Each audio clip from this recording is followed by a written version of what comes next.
Hello again, Sunny. I've been talking a bit about the A that you use in the show, the red A that's branded on people who struggle with alcohol issues. And spoiler alert, I guess, in your show, at some points people are branded with an A.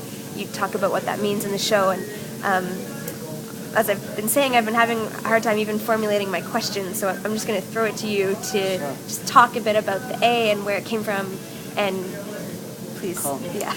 Well, when I started first doing research for this show through my own journaling, through talking to other people, reading books, etc., there was so many different threads that I could talk about addiction. So I actually just kind of took a step back and went, okay, I have kind of political, creative and aesthetic goals with the show, but I guess I stood back and asked myself, what's my political goal with the show?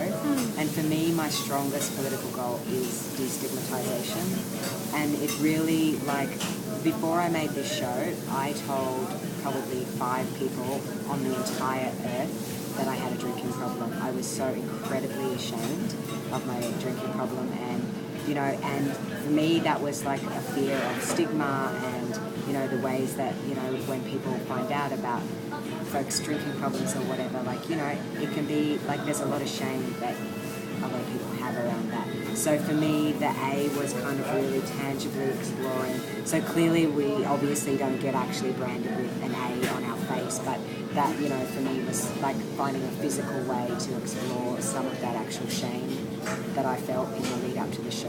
And,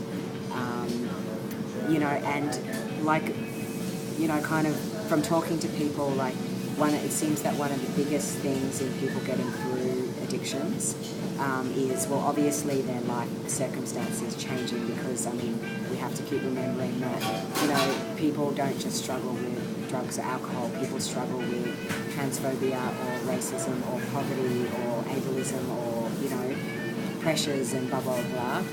So, but one of the biggest things in kind of getting through an addiction, whether that means, living harmoniously with drinking or whether that means quitting or whatever that means to someone, one of the biggest things is social support. And you can't really get social support if you're not actually telling anybody.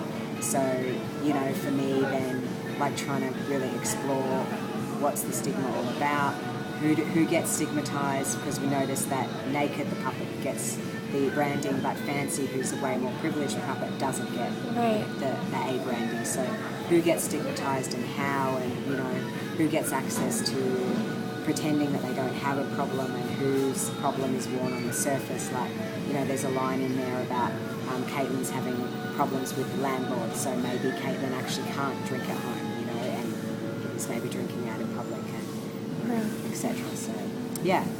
Okay. Thanks, Sunny. Cool.